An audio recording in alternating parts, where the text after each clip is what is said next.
Good afternoon, Ketonians. John Terry here with another keto video. Go follow us on Twitter, Instagram, Facebook at Ketonia Foods. Today we're going to be talking about sugar alcohols because it can get kind of confusing when you're doing the ketogenic diet. There's a lot of products that'll say that they're sugar-free, and then you go home and test yourself, an hour or two after eating it and realize that it is actually not sugar-free, or at least not sugar-free enough to keep you out of, or to keep you in ketosis. Some of the ones that are pretty common that you don't realize actually have about half of the calories and carbs of sugar. Those are going to be ones like sorbitol, malitol, xylitol, lactitol, mannitol.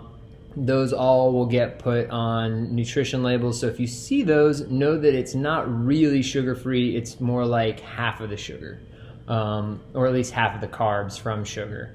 So the ones that I like to stick with are Stevia and Erythritol. They're both natural. They both don't have a horribly negative effect on your microbiome, though I would like to take the time to say I am not a nutritionist or a dietitian or a doctor, so if you need anything like that, you should talk to them.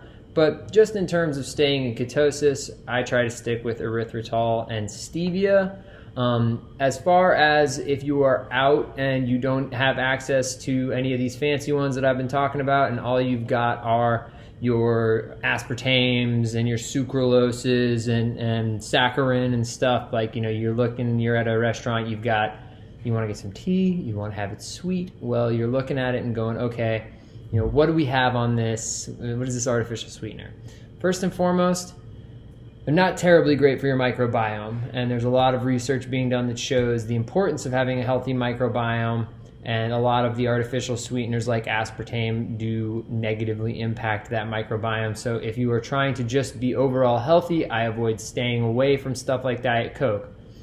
Caveat for that: when I first started keto, I drank Diet Coke like it was the fountain of life. I drank that stuff constantly because I needed something sweet, and when I started doing this diet in 2011, sweet options were limited, and most of them were with artificial sweeteners. So it will not kill you, but you take it at your own risk. So let's focus back on the ones that I like using a lot. Really big fan of erythritol. It's what we use to sweeten most of our products here at Ketonia Foods. Stevia is also good. You got to be carefuler with that because if you're using it, I've found that it can be quite bitter. If you put it in something like coffee, which is already bitter, it kind of weirdly enough covers it up, at least for me. For my mom, absolutely not. She will not have any of it if it is not debittered. So you can find debittered stevia. It's a little more hard to find, but go on the internet, use the Googles, and you should be good. One other thing about erythritol, and I say this having a lot of personal experience, is if you eat too much erythritol in too short of a period, it can induce flatulence, one might say. Being someone who has eaten an entire, I've eaten an entire full box or full, whatever we're serving you. If you're buying in bulk, say for instance like the cranberry streusel bar or the chocolate chip cookies, I've eaten a full large serving. So if you're thinking, how many is he talking? Like, yeah, I've put down 15 cookies or 30 cookies or 45 cookies because I'm an American and excess is what we do, right? Go team. But I'm gonna give you some advice. Don't do that. Don't do that. You'll fart. You'll fart a lot. I farted a lot. So use restraint. Don't eat an entire cheesecake if you have to sit in a car with someone tomorrow, because while the flatulence tends to not be too smelly, I'm not giving you any guarantees. And it's still kind of, it's not the funnest thing to have a lot of gas when you're in, for instance, closed spaces.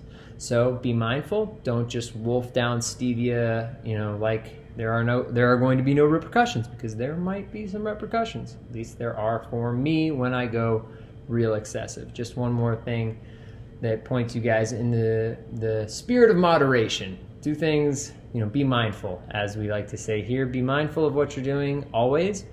This has been a keto video. If you guys have any more questions on particular sugar alcohols, feel free to email me or comment on this video, and I will do my best to help you out as far as I can, being that I, like I said before, am not a doctor or a nutritionist. So reach out and I would love to help you guys out, and keep tuned for more keto videos.